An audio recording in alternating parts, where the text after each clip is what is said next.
Hi everybody, I'm Scott, and welcome to the fourth of four videos on the Silmarillion. We being Steve Donoghue, David Wiley, and myself, we finished reading the Silmarillion this last week, and after having broke it into four pieces, which I think turned out to be a pretty darn good thing. 75 pages a week was a really good clip at which to go through this. So that was really excellent. And I thank Steve and I thank David. I learned so much from both of them. This was my first time reading it. They have both, they're revisiting it for theirs.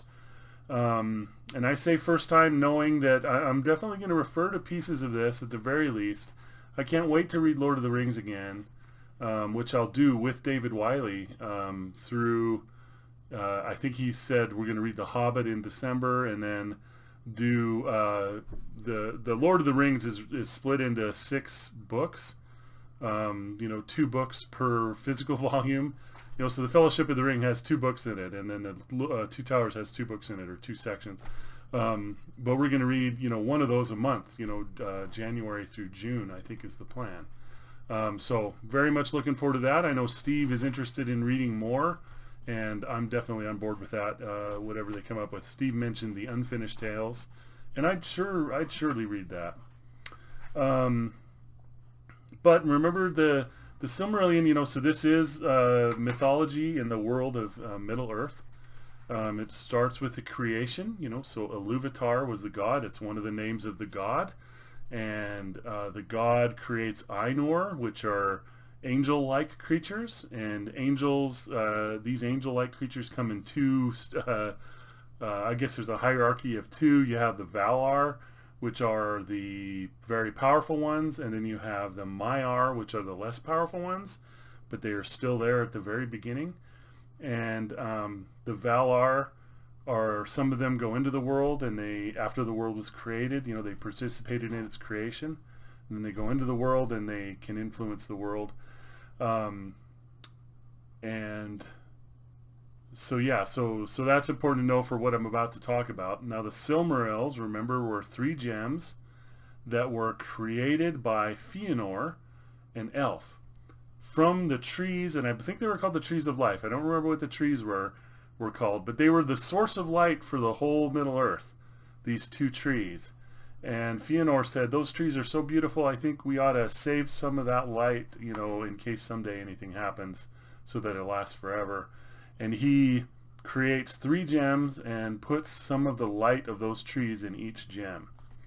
Then Morgoth, the evil one, who is a Maiar, he's the Satan figure in this story, he starts to sow discontent and lies throughout the elves, and Fëanor suddenly feels that he needs to jealously guard the Silmarils, and things go downhill from there. He is, as Steve has mentioned quite a couple times at least, the importance of this oath that Fëanor and his offspring take, which is basically an oath that says these Silmarils are ours and they're no one else's, and we will do anything to maintain them. Whether a good person has them or a bad person has them, and that's not, it's not part of the oath. It's like, these are ours, give them back to us. And horrible oath, a horrible thing to have done. So remember when we left last time, Beren and Luthien was the famous story we talked about last time, and Beren had taken one of the Silmarils from Morgoth's crown, which is where that is now. I mean, those 3. He took one of the Silmarils, and then his hand was bitten off by a wolf, or a werewolf, and then in the Beren and Luthien story.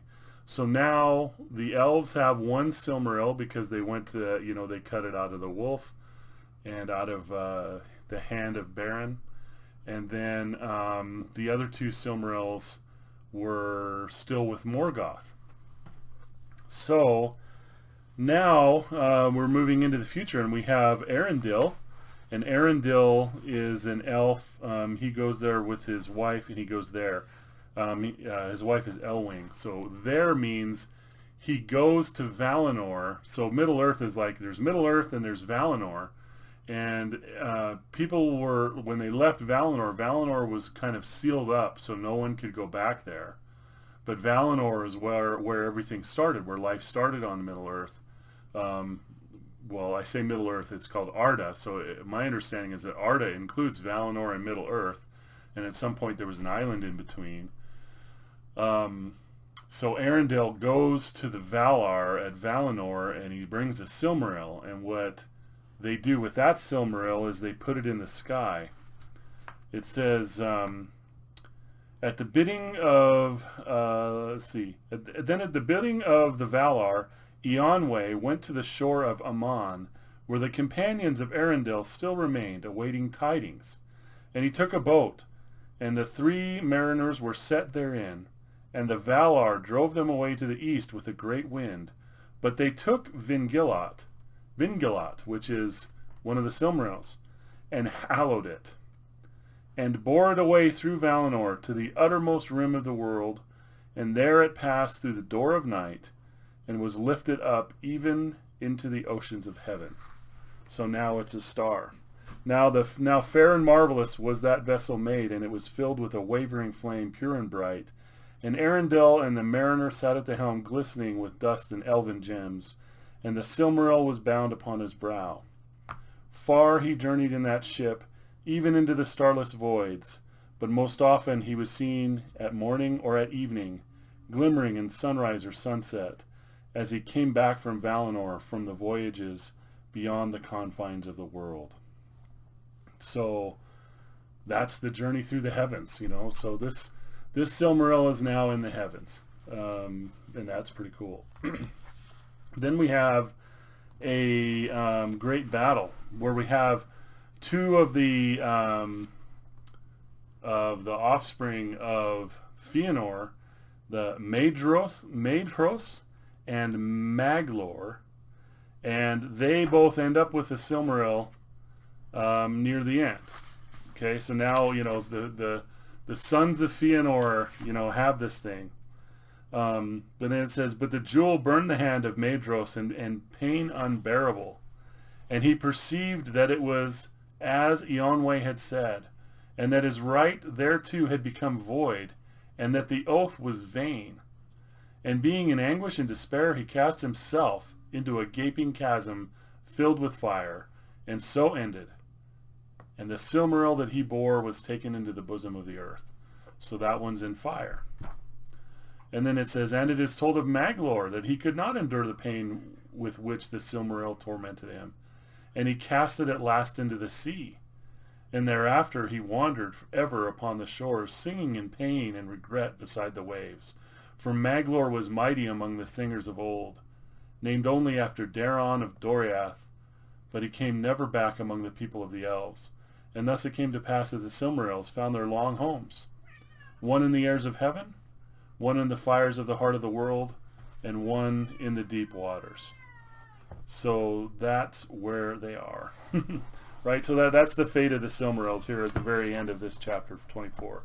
So the Quenta Silmarillion there's 24 chapters right in the center of this book, and it is the bulk of the book.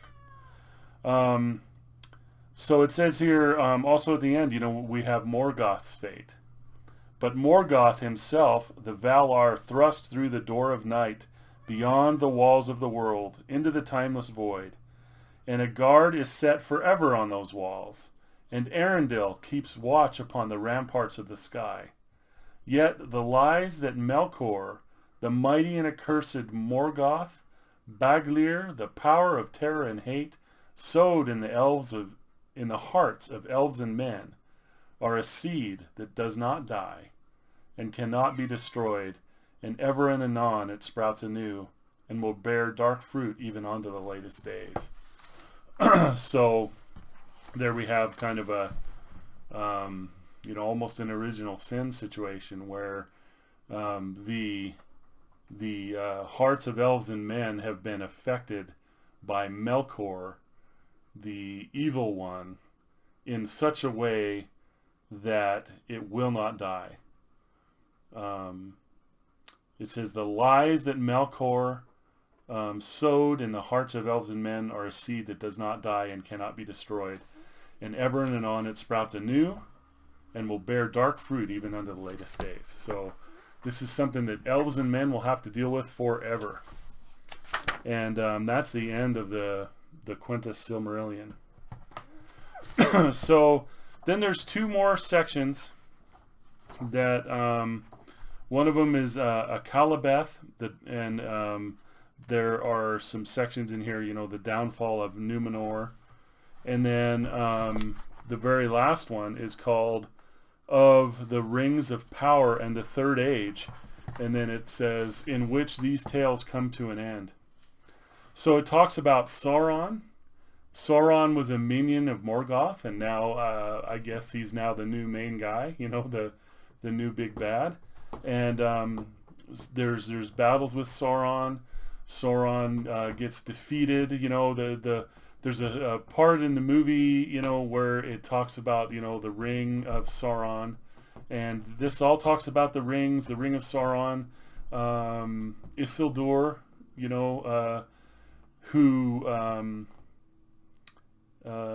he cut the ring off of Sauron's finger, but refused to throw it into the flames. That's in here, and it was in the movie as well. And then he was the ring rebelled against him or deceived him. He was being chased by bad guys, and then he jumps in the water, and when he's in the water, the ring leaves him, and he becomes visible, and then dies in that battle. And that story's in here. That's Isildur. It was interesting that Elrond he had a brother that became the head of, I believe it was Gondor, which is the men, right? So they're both like halflings, I guess. So Elrond is part elf, part man, and so is, please correct me if I'm wrong there, but so is his brother, and I can't recall what his brother's name is, but his brother decided to go to the men, and Elrond decided to go to the elves, and the elves, or whoever, actually I don't know if it was the elves themselves, but they granted him the elves' lifespan and everything. He says, okay, you are an elf now, so you get all the elf things. And then the other one lived a very long time, but he was a man, so he got whatever the man gift was. When a man dies, they go on into heaven or wherever.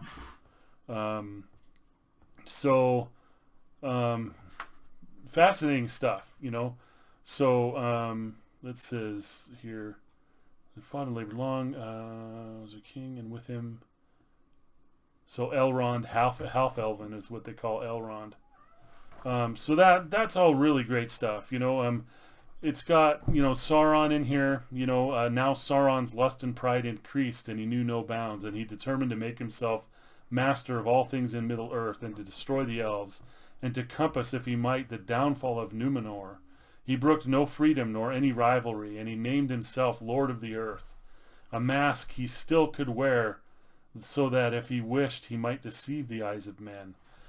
So there's a point in which where he's defeated, and then changes his form into the Eye of Sauron, because that's all he can muster.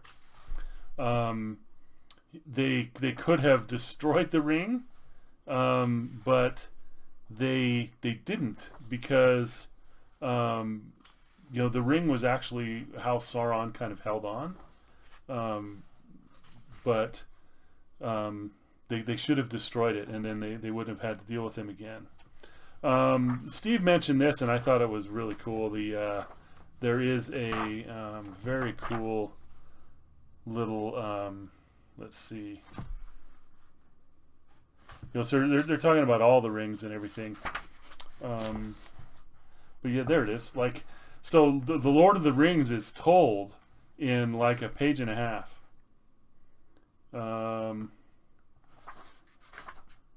So now here in the last, let's say, 10 pages of this thing, we're seeing a lot of things that we recognize. Not only Sauron, but now events, places in the Lord of the Rings, names from the Lord of the Rings.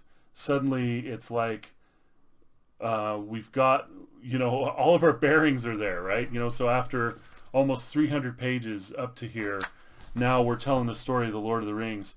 But it says here that for Frodo the halfling, it is said, at the bidding of Mithrandr, took on himself the burden, and alone with his servant he passed through peril and darkness, and came at last in Sauron's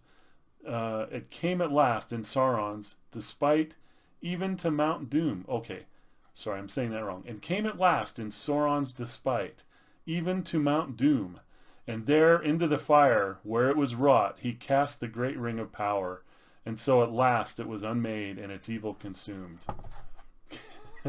So, Lord of the Rings in a paragraph, but it's fascinating, and I love what Steve had to say about that, because I was thinking similar thoughts. It's like, when we read things in the Bible, like in the book of Samuel is an example that Steve mentioned. But when we read a section of the Bible, it's like it's being told in the same manner. Just kind of, this and this and this, from this really distant point of view, talking about these major events. And if we wrote a novel about those major events, it would be like Lord of the Rings size, but it's like takes place in a page in the Old Testament. And this is similar. So how fascinating is that look at that kind of writing? So it's like these events took place, but in the Bible and in mythology, this is a little compact, just basic, bare bones description. And that's the way this entire book is. It's like this entire book is full of things that you read, and it is incredibly rich. It's been quite a read. It hasn't been the easiest thing, I've mentioned before, and it happens some in this section, where I would read an entire page and not really quite have anything to grasp. It's like I would read the page and there would be, places and things named, and then, as I read on, I'm like, okay, now I remember this is from there, this is the son of this person. As we move forward into time, all of it, could coalesce. And it wasn't a complete narrative, but it was these like discrete little stories along the way in the life of the Silmarils, in the time that those existed. And apparently one of them is at the bottom of the ocean. So somebody should find that and write a sequel, right? But very cool. Again, I can't wait to read Lord of the Rings again. I know that this is going to affect my reading of that and make it even better. So I'm super glad to have read this. I really, really appreciate David Wiley and Steve Donoghue for taking me on this journey, and look forward to another one if it should happen. So, thank you both, and thanks everyone for watching. And that's it for the Silmarillion. Thanks for watching.